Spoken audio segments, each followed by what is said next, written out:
Welcome back to the show, everybody. I'm your host, Liz. It is Tuesday morning, and I have somebody very special with me today. Brandon blew it. And that's his name. He did not blow anything. This is so cool. Actually, you didn't blow it. You wrote an amazing book here. Thank you. And the idea of the title of this book makes me crack up. Because first of all, I'll tell everybody what the book is all about. It is how to avoid strangers on airplanes. Let me tell you something. I will bury my face, my body. I don't like to deal with people on the airplane, Right. and I feel like I'm very unsociable because I will get in there and I will curl myself up, cover my body, and not look or talk to anybody. Well, now you can just hold this book open. Oh. And look, the title, the cover itself does the What? work for you. Well, I don't know you. Right. This is amazing. So before we get into the book, what made you write something like this? So for 15 years, I have traveled every single week for work, and it seemed that there was a lot of joint frustrations in the whole air travel process that I thought, why not take a humorous look at it and find ways to apply it to other parts of our personal lives? No, I love that, and I love the fact that there's a humorous point to this book. Very sarcastic. It is. Yes, I very. love that. I love sarcasm. I love humor, and so this sounds like it's perfect for me. It's the survival guide for the frequent business traveler. Now, I know a lot of business travelers are going to be excited about this, but I think anybody who travels will also get pointers, even if they're just going on a trip. Oh, yes, and one of the fun parts of writing the book was that a lot of the habits, I center it on the 6 habits of highly annoying travelers. So, think Flip Covey's, 7 highly successful people on its head. Yes. And most of the habits are actually performed by frequent business travelers. So I think whether you go to the airport twice a year or twice a week, there's a lot in there that people will find cathartic to read. I have to say the most disturbing thing that I've seen on an airplane was somebody clipping their toenails. It's funny that you Oh, mentioned my that. God. On my Instagram, I put quotes up of weird things that I've heard people say on planes called "What did they say?" Oh. And someone asked me, "Do you mind?" As they had asked- picked out, and I said yes, I do. I think that's something that can wait till you That's get so to your hotel vulgar. room. Right. Oh my God, that's probably, I mean, I gotta say I was pretty disgusted. And let's see, another pet peeve of mine is people who don't, it's okay, I understand children will cry in a plane and hurts their ears and whatever, but when they have a kid that's beating the back of your chair and running around and the parents aren't doing anything about it, that makes me crazy as well. Sometimes it's the parents. Sometimes Yeah, it's the parents I know. Well, doing that's it. why the kid's so obnoxious, because the parent hasn't taught him anything. Exactly. What's your most annoying person you've ever encountered on a plane? So it's funny, and there's actually, I ski Beaver Creek Yeah? multiple times a year. Grew up skiing here, love it. I love the fact that Eagle is so close that I don't have to deal with Denver in the drive. Nice. But I will say this, and I'm sure a lot of your viewers have noticed that some of the passengers that fly through there, even if they're on a commercial flight, treat it as though it's private aircraft. Oh. And I've had several instances where someone thought that I needed to hear their quarterly earnings report on the plane, and they stayed on their How phone obnoxious. from the time we checked in until the time the plane was about to take off. The flight attendants having to be like, Wow. "No, this isn't FAA." So things that invade on your personal space, whether Yeah. it's noise or actual physical space, are the things that drive me the most crazy. The phone thing for me is crazy, even in the line of a supermarket. Just, I don't want to hear about your daughter's, Right. It's personal. doctor's appointment or whatever.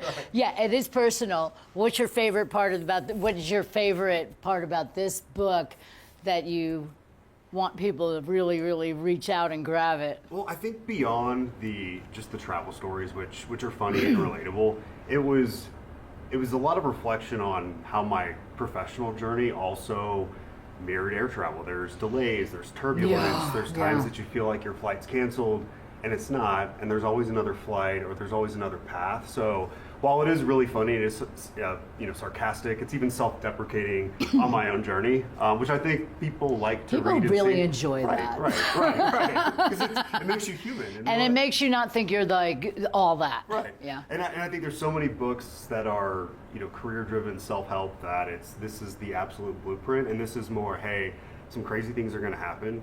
here's how you dodge, the backpacks in the aisleway and avoid all the crazy crowds along the way. Oh, I can't wait to open this and read it. So what's your favorite tip in this book? Don't give too much away, but give a little tip so people get an idea of what's going on inside these. Because it's not huge, so it would be a nice, quick, easy, happy read. I think the number one tip, and the reason that I was able to write this book without becoming an example in it myself, is always pack food or eat before you get to the airport.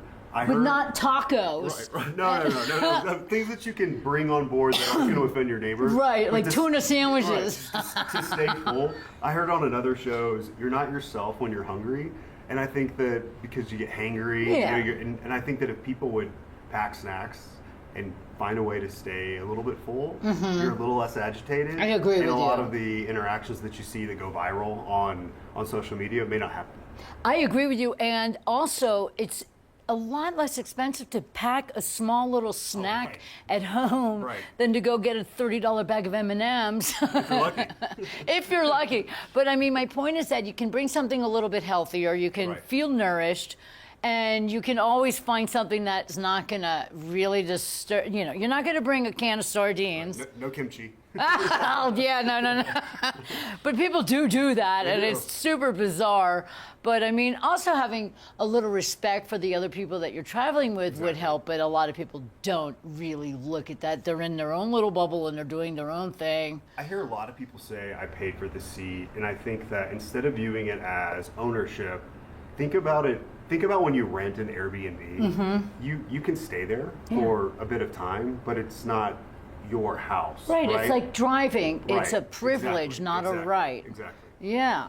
So, I mean, I think a lot of people should really heed that. And, I mean, and like you said, it's a lot of business travelers because they're the most frequent travelers. Right. So they might be the biggest offenders, it's fair. Which is okay.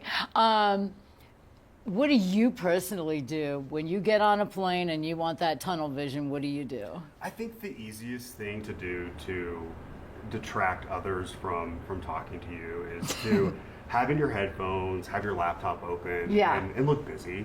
Because then I think most people are not going to approach you. Correct. Because it looks like you are zoned in and doing something. Yeah. And you're also not being loud. If you're on your laptop, you're not on your phone having a conversation, so you're not disrupting them. But to me, that's the kind of the easy cue to give people if you want to be loud. Yeah, no, I like that. I pretend to sleep. That's perfect. They looking at me, I'm like, I just close my eyes really fast. Get a little eye patch. Well, I'm weird because I still worry about germs on a plane, so I wear those big glasses, and then I have my mask, and then I wear a hat. So nobody's going to want to talk to me because I look like a crazy person. No, but that's a good tactic.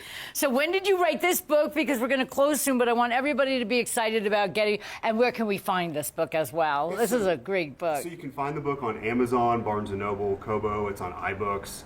I'm looking to work with some local bookstores as well to get it plugged in. Okay. It's also available on my website, which is brandonblewitt.com. And I wrote it. We finished publishing and editing and all of that in December of last year. So it's quite recent. Yeah. That's amazing. And now you're not bragging, but I'm looking at your career path and it's doing good. You should talk on the phone while you're standing in line to get on the plane and talk about your assets right there. That's really cool. I can't thank you enough. Is this the first book you've ever written, Brandon? It is. It actually is. Well, guess what? Brandon didn't blow it. I can't thank you enough for being here with us. You guys definitely get on Amazon, and it's called How to Avoid Strangers on Planes.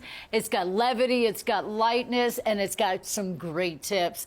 I can't thank you enough for being here with us, and I hope you have a wonderful winter here. And thanks for being on TV8. All right, thanks. All right, you guys got it. It's Brandon Blewett, How to Avoid Strangers on Airplanes. Get it at Amazon today, and we'll be right back with more TV8 here on Good Morning Vail. Good morning, Vail.